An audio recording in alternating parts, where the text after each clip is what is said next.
रांची में सुखदेव भगत ने ईरान युद्ध के बीच एलपीजी आपूर्ति और सुरक्षा को लेकर प्रधानमंत्री नरेंद्र मोदी की बैठक पर टिप्पणी की। उन्होंने वैश्विक ऊर्जा संकट और घरेलू एलपीजी उपलब्धता पर चिंता व्यक्त की है। आपने देखा होगा कि हिंदुस्तान पेट्रोलियम ने एडवाइजरी जारी की है। इवन मैं समझता हूँ वाराणसी लखनऊ में भी क्राइसिस आ गया है, चाहे एलपीजी की बात करें, एलएनजी की बात करें। और मुझे याद है, मैं आपको याद दिला दूं कि 2022 में मोदी जी ने कहा था कि इंपोर्ट का जो है वो हम रिड्यूस करेंगे। यहाँ तो आत्मनिर्भरता की जगह दूसरे देशों पर निर्भरता बढ़ी हुई है और यही एक अभी सदन चल रहा है। तो ये इसमें एक, क्योंकि देश का समक्ष संकट आ गया, किसी पार्टी के समक्ष संकट नहीं आएगा, तो विस्तार से परिचर्चा होनी चाहिए। हमारे सुरक्षा के मानक क्या क्या उपाय हम कर सकते हैं, क्या हमारे अभी जो अल्पकालीन हमारी नीति क्या होनी चाहिए।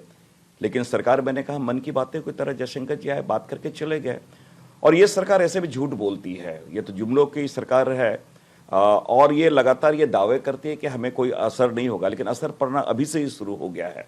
तो ये जुमलों के बाजीगर मोदी जी हैं और जुमलों की सरकार ये तो है, ये तो झूठ बोलेगी और अपनी जिम्मेदारी से ये भागती है।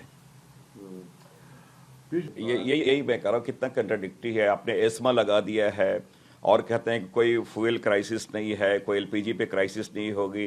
तो आपने बॉम्बे में देखा होगा, अभी लगातार यूपी में आप देखेंगे। तो ये सरकार वैसा जो सत्य है, जो तथ्य है सामने है, उससे मुंह भी मोड़ रही है। और इसलिए हमने कहा कि ये सरकार न केवल देश के समक्ष गलत बातें प्रस्तुत कर रही है, देश के समक्ष असत्य बोल रही है और अपनी जिम्मेवारी से भी भाग रही है।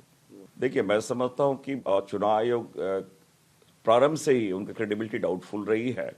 और आज नहीं, मैं समझता हूं राहुल गांधी जी ने लगातार वोट चोरी के माध्यम से 2-3 लगातार उन्होंने पीसी किया, एविडेंसेज उन्होंने दिया है। लेकिन मैं समझता हूं ये इनकी खाल बहुत मोटी है, क्योंकि सत्ता का इनको संरक्षण है। और न केवल सत्ता का संरक्षण है, बल्कि मोदी जी के डायरेक्शन पे ये कार्य कर रही है। वो निष्पक्ष भी नहीं है, स्वतंत्र भी नहीं है। और मैं समझता हूँ ज्ञानेश कुमार जी इतने ये हो गए हैं, जिसे कहा जाए, उनको थोड़ी भी तनिक भी लज्जा नहीं आती है। क्योंकि पूरी की पूरी जो लोकतांत्रिक पद्धति है चुनाव आयोग पर निर्भर करती है। और चुनाव आयोग ही अगर पक्षपाती हो जाए, चुनाव आयोग ही निष्पक्ष न रहे, और जिस प्रकार ये लगातार चुनाव आयोग जबकि ये